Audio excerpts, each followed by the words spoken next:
siya og 8 ka matang nga tawo. Ug ang mga panginahanglan niini. It kinds of people and their need.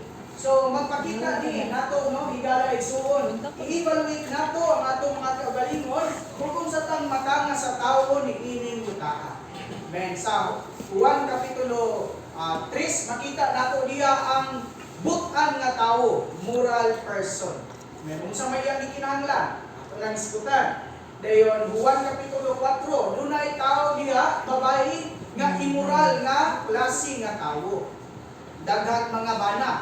Amen. Dayon ang Juan kapitulo 5 munang ikatulo nga matang tawo gitawag siya weak person or dying.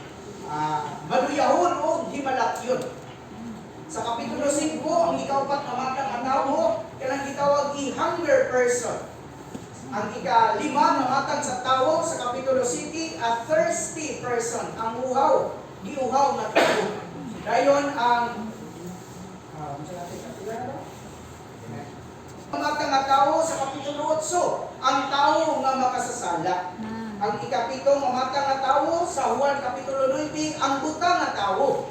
Dayon ang katapusan, ang ikawalo nga matang sa tawo, nakita nato mga igala mga igsoon sa Juan kapitulo 11, katong si Lazaro nga namatay na.